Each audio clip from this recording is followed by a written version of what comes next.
हरे कृष्ण। एक बेटी अपने ससुराल से नाराज होकर रूठ कर अपने मायके आ गई और मायके में आकर अपनी माता से कहा, अब मैं कभी ससुराल नहीं जाऊंगी, मुझे वहां नहीं जाना है। माँ ने समझाया, बेटा घर में ससुराल में थोड़ा ऊपर नीचे होता रहता है, मन मुटाव चलता रहता है, ये घर गृहस्थ है, परिवार है, छोटी छोटी बातें होती रहती है, इसका मतलब ये नहीं कि तुम घर छोड़ के बैठ जाओ। लेकिन वो बेटी कहे, नहीं मुझे जाना ही नहीं है। अब माँ ने सोचा, मैं बेटी को कैसे समझाऊं। उस माँ ने क्या किया, वो अपनी बेटी का हाथ पकड़ के उसको रसोई घर में लेके गई और उसको कुछ समझाना चाहा। उसने क्या किया, 3 चूल्हे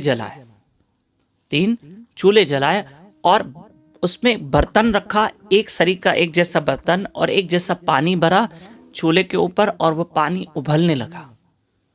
उस माता ने एक बर्तन में उबलते पानी में गाजर डाल दी, ठीक है, दूसरे उबलते पानी में अंडा डाल दिया। हालांकि अंडा खाना नहीं है, महाअपराध है, पर यहां कुछ समझने के लिए है, इसलिए आपको बताया जा रहा है कि वहां अंडा डाल दिया।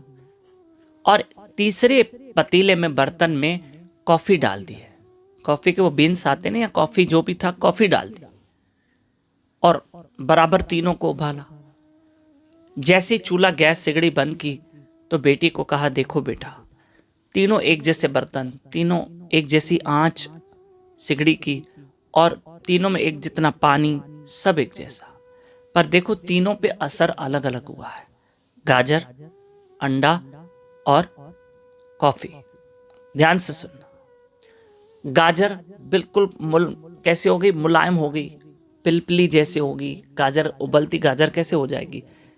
और अंडा कैसे हो गया था, बॉयल अंडा हो गया था, सख्त हो गया था। वो तो अंदर पहले नरम होता है, फिर सख्त हो गया। तीसरा कॉफी थी जो घुल मिल गई थी पानी के साथ और सुगंध छोड़ रही थी। मां ने समझाया, बेटा देखो इन तीनों पे अलग अलग असर हुआ है। ऐसे ही दुख हर इंसान के जीवन में आता है, लेकिन सब पे असर अलग अलग होता है। कुछ लोग दुख में बिल्कुल कोमल हो जाते हैं, टूट जाते हैं, दुख उनको तोड़ देता है, वो दुख में टूट जाते हैं, निराश हो जाते हैं, उदास हो जाते हैं। जैसे गाजर कैसे मुलायम हो गई, पिलपिली जैसे हो गई। और फिर अंडा था, वो अंडा तो पहले नरम था, फिर सख्त बॉयल हो गया। ऐसे कुछ लोगों के ऊपर फिर दुख का ये भी प्रभाव पड़ता है कि दुख में वो कठोर हो जाते हैं। कभी भगवान न करे 2-3 दुख एक साथ आ गए तो वो भगवान से भी नाराज हो जाते हैं। भगवान से भी नाराज हो जाते हैं, जाओ मैं आज से तुम्हारी भक्ति नहीं करूंगा, जाओ मुझे आपसे तुम्हारी माला नहीं जपनी, और मैं तुम्हारे मंदिर नहीं आऊंगा। वो कठोर हो जाते हैं, दुख उनको कठोर कर देता है। कुछ लोग दुख में टूट जाते हैं और कुछ लोग दुख में कठोर हो जाते हैं।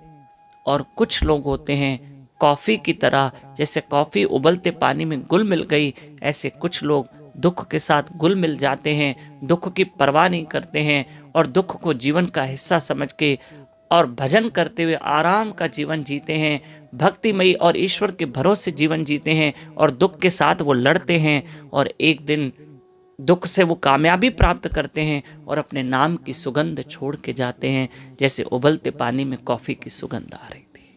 ठीक है, इसलिए दुख का प्रभाव अलग अलग पड़ता है सब पे। आपको एक विशेष सूचना बता दें, ध्यान से सुनना कि 5 दिसंबर हमारी सत्संग गुरु कृपा कृष्ण कृपा से हमारी 5 दिसंबर को सत्संग भोपाल शहर में है, शाम को 5 बजे, अर्थात गुरुवार का दिन है। आप सब जरूर आइएगा। शाम को 5 से 7 बजे तक ये सत्संग है संस्कार स्कूल, संत हृदयराम नगर, भोपाल मध्य प्रदेश में। और 6 और 7 दिसंबर को भगवान की कृपा से हमारी सत्संग है इंदौर में, अर्थात शुक्रवार शनिवार रात सत्संग आरंभ होगी। ये सत्संग है साईं कंवराम साहब उद्यान, सब्जी मंडी, सिंधी कॉलोनी, इंदौर में। अवश्य आइए। हरे कृष्ण। और दूसरों को भी बताइए।